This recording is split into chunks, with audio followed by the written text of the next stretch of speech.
Yo, we're here, episode 6 of Real Talks No Porks. Myself and Darg and Lizzle. Come on, man. Yours Trissy, you know. Yours truly Christmas, Trissy. man. We're out here, man. And yeah, fam, we've got interesting topic today. We're discussing earlier, fam, UK R&B. Trust. We basically had the podcast a bit Yeah. earlier, innit? Trust. So like, I'm even trying to think of a way like where can we even start from? Because I'm still like, we had the discussion. You want to start from there. But you got to give context on the situation. Yeah. Let's say to get started. Yeah. So why isn't okay? Let's go to that original question. It was like, why is R&B not really like popping in the UK right now? Basically, that's the original question. And then we broke it down into very different subsets of different things. Too many. Yeah, but let's just start from there. Why isn't it popping? Why hasn't it popped? I think it's a question Yeah, as well. Like, fair. why hasn't it popped? I don't know. Me personally, I genuinely think a lot of it's to do with the audience, bro. Like us fair. as listeners. I'm not sure we support our artists the right way, like our R&B artists the right way. Yeah. It's not really at the forefront of our scene either. Fair. Yeah, I agree with that as well. Like, it's always been a thing in the UK how even no matter what genre, we haven't really supported our artists. It's only when our artists have got co-signed from guys across there, then it's only the big artists, and then when guys got co-signs, like Donnies haven't even really supported guys like Dirk. I mean, not Dirk, Lil Fume. Yeah, Fume. Not Yeah, Lil nah, Fume. young Fume. Yeah. Word. And he's got until he done a tune with Dirk or Yeah. something. Yeah, Then no, I people are get like, what you're oh, okay. Like, saying. You need some sort of verification almost in it. Right? yeah. I swear down, bro. Like, what, you need a pass. Yeah, you need a well, pass. you need the street pass, innit? Quickly. It's the truth, man. It's mad. Like, if I need to check in over there, it was like you get support, but unless like you're in like a certain type of group, if that makes sense. How you mean? So like the Marleys, they'll support each other heavily, Okay. and then like yeah, same yeah. way how if you're from Brum, the Brum will support you heavily, and then if you're from Brum or Manny and them places there, like you'll get mad support. But in London, I think it's very much a like, unless you're part of like a subset, then like brothers aren't really trying to go, yeah, let me help you, let me support You're you. out here fighting for votes. Yeah, basically, fam. Fighting for votes. So what then is it? Man, not even competing, but is there too much competition? Is it too saturated? Is it I wouldn't even say the artists or R&B in general. R&B in it? I wouldn't say R&B is too saturated. Like, there's always space for new artists. Like, I personally think like obviously a genre can get oversaturated in terms of quality, in terms of like that it reduces the quality. But I don't think if there's a lot of artists making good music, then I don't think that's like a problem. Yeah. 'Cause at the end of the day, it benefits everyone, innit? Music's music. innit? Yeah. Like, if you got Bear Man, that's bare like new. Like, think about, let's say like Afrobeats. There's Bear Man doing Afrobeats, but like it's all actually quite good, so it actually benefits the genre more. So then, what's the difference between Afrobeats and R&B, man? Because I remember the time when man were listening to Afrobeats. Yeah, that's I'm true. African Jamaican, but Yeah. it's a thing where there was a point where man was just listening to yard music. Yeah, fair. Wallahi, before 2013 and that, man was just listening to Safara and all these Budge and Yeah. everyone, bro. I was listening. That's all you'd hear, innit? But obviously, you had the African side, the Congolese music, whatever it is. But around 2013, 2014, with the Timbos and this and that, Yeah, suddenly now Afro swing and this Yeah. and that's cool, innit? yeah, So what's the difference? Because now Afro swing is Afro music, Yeah. Afro beats, NSG, whatever you want to call it. yeah, That's digestible as hell. yeah. R&B's always been digestible though. So what's the difference? I guess What is the difference? I just say like people just relate more to Afrobeats in it. So like we got a lot of Africans in the UK in it, and so like I'd say they're closer to Afrobeats than they are to R&B. If that makes sense. Fairs. What, like it resonates more? Yeah, like I'd say, and plus like R&B, I know Afrobeats you'll hear a lot in dances, Yeah. and like it's a lot. It's I don't know how to describe it. Like I was gonna say you'll hear R&B on the radio. No, you hear Afro. I'm getting confused. You hear Afrobeats on the radio more, but that's not to say that R&B isn't radio music. But you're more like a DJ is more likely to pay. Like during the day, I feel a DJ is more likely to tap on the Afrobeats tune than they are to tap on the R&B tune, just because I don't know. That's just the vibe I get. More consumable. Yeah, more right consumable, now. easier on the ears type thing. Like it doesn't, like if we're keeping it a buck, like R&B, like a lot. I really like realized this recently, but you want to listen to what the person's saying. Like I never really used to listen to what the person's saying on an R&B track. I can't lie too tough.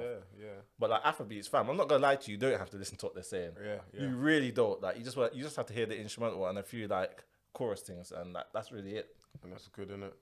I guess, yeah. I hear that. So what? R&B isn't. There's a specific time and place for it. Would you say that's because our culture is kind of like?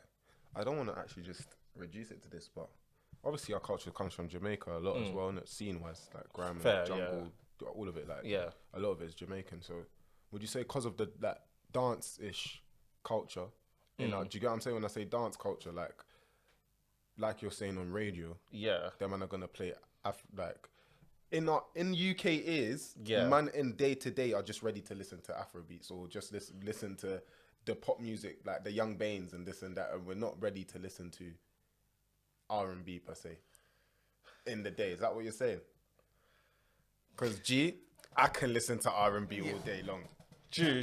I know what you're saying. So I don't know. This is just me thinking, isn't it? Because remember, like, it's difficult. 'Cause as we were saying, like people can listen to US R&B, but they can't listen to UK. So that goes back to the point that you were making before, innit? So what's the problem? What's the problem, G? Because I'll be honest, I think we've got bad boy artists over here. Bad boy artists. Yeah, 100%.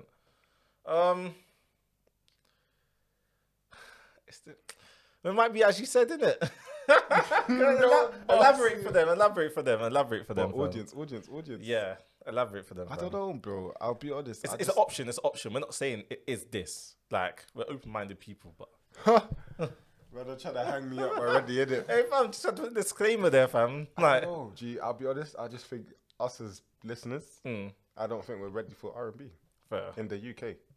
I don't think we're ready for R&B. I don't think we've been ready for R&B. Oh, wait. What do you mean the ready pop? You didn't say ready pop before. That's in in terms of we're not here readily trying to listen to it.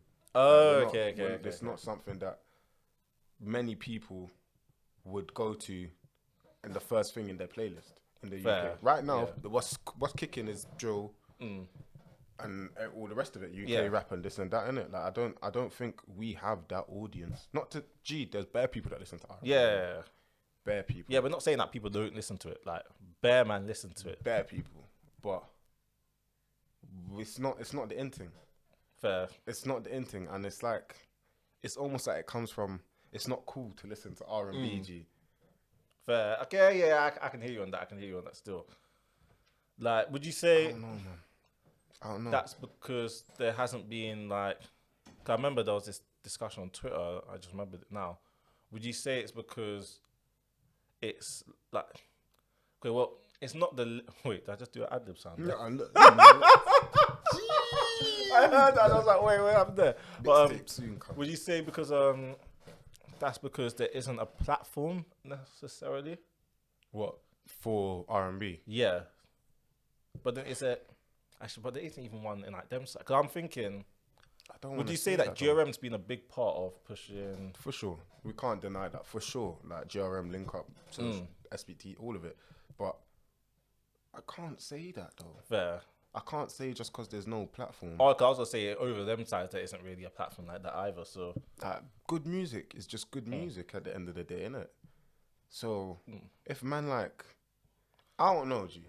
Would you say maybe go on over them sides they have a larger audience? Could that be a factor? Like audience size? I don't even think it's just larger audience though. They have a larger ready audience to listen to R&B. Okay, yeah. Like R&B is just such a thing over there, innit? Yeah. Literally is just such a thing, innit? Like, I'm not being funny. Yes, we all grew up on Usher and whoever else we all grew up on. Yeah. But over there, it's like Usher was next door or something. Do you get what I'm saying? It's like there's a different sort of... And you can see that sort of translated in like our music, in our scene. Like, it's like... Yeah, we got good music here. Yeah, we've got the Benji flows and these and that. We've got good R&B artists, but really still the US R&B scene is where it's at. Like, yeah. There's a lot of people go over there, like LMA and them go there. Well, not them go there. I've got to be respectfully. But, yeah, she went over there and dropped a few tunes and now look where she is, man. Yeah, bruv. Grammy Grammy Award Reels. Like Grammy two Award big tunes there as well. And I get what you mean by the ready audience still. I don't see it. Like I actually I don't see.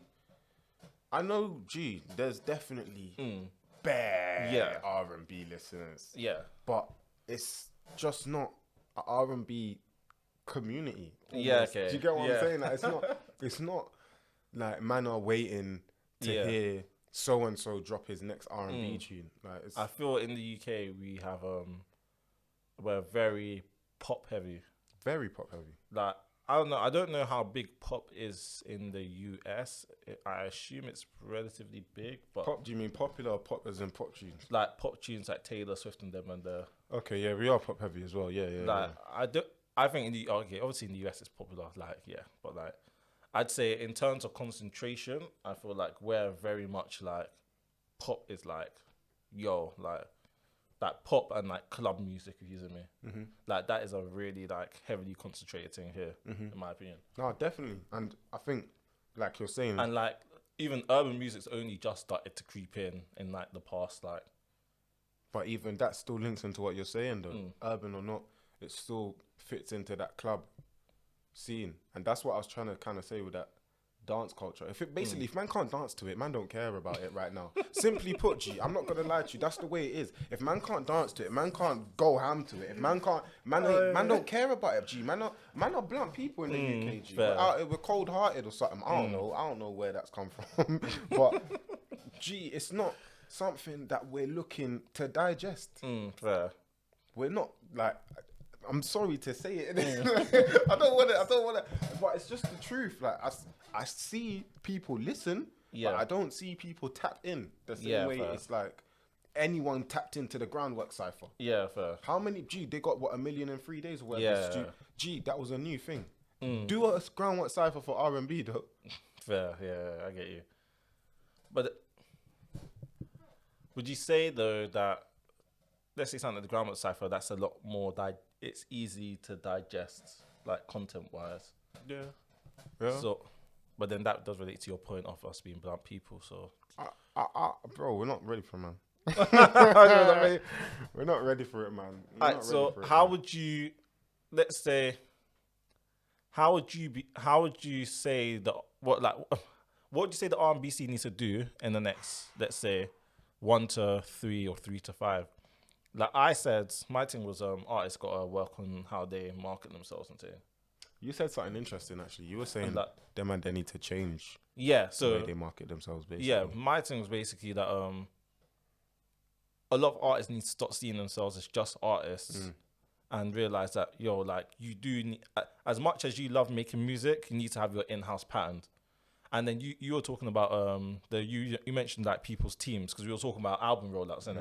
And you mentioned how having a team's important.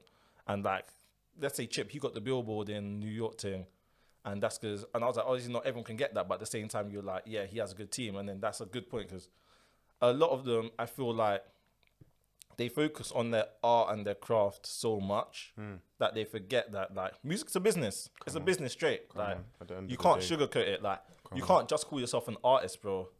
Like you're a business, and you got to make money because you can't afford studio. Like it's that real.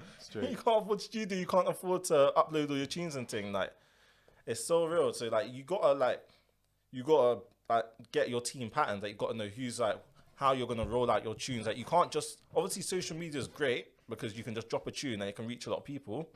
But like that isn't enough. Like if you're trying to get to certain levels, like that just isn't really enough. Especially when you're competing with guys that are like, they're proper on, like people in other genres, they're proper on like, I'm gonna push my thing at any cost. Now straight, like I think it's very big what you're saying now. There's a lot of tricks to the game that people don't think about. Like you said it earlier, drill artists, rap artists, then they can drop a track a week. Yeah. They can drop a track a week, and that's part of their marketing ploy. Yeah. Because right now, drill and pop rap's banging. Yeah. So if I hear a Potter track every week, I'm gonna be checking for Potter every Thursday. Do you get what I'm saying? But if man were to do that with R&B, and if man were to like increase the amount they drop, increase the consistency. Because you pointed out, for example, Angel had an interview with ZZ earlier this week or whatever. Angel hadn't had an album in between 2013 and 2018. But you said that was because of various like issues and things. But either way, if you want to be an artist, you got to overcome these issues, innit? So, and another point I would say is that I feel I just remember like the US artists, they do make the most out of each time they drop. Like, you know, Esade, I was chatting to someone about her music, and her last album drop was like 3-4 years ago. But bro, if you've seen the way, when she drops, she makes it count. The last tune that she dropped recently, that's on like 50 more already or something like that. Yeah. Like when she drops, she's dropping and she's pushing her thing. Like her and label, whatever, they're pushing. Obviously, don't get me wrong, there's a bit of hype because, it's an album runner. Everyone knows it's an album runner and etc. But that doesn't mean she's just gonna rely solely on that. Like she's like gonna properly push her music out.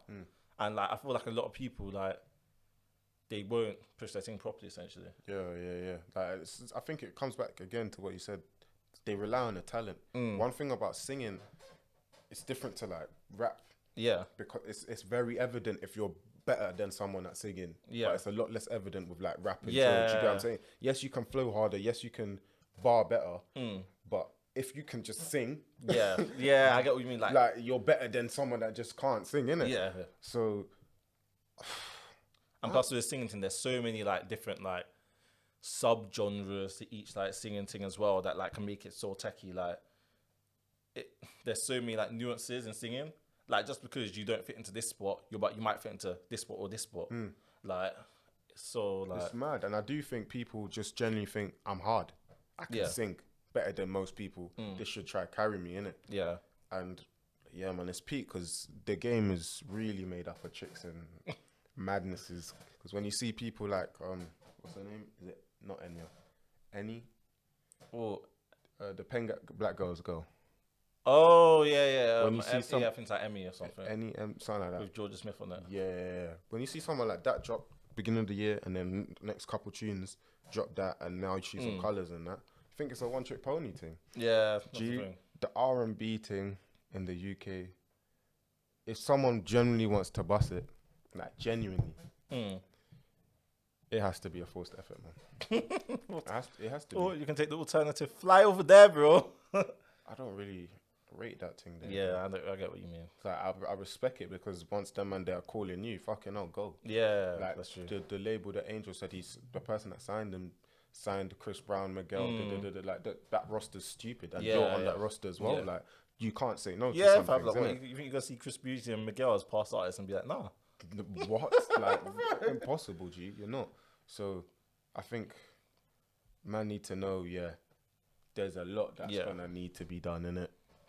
For this R&B thing, because boy, I'm hearing a lot of girls coming out now. Like Rebecca Garten, I listened to a tape by her.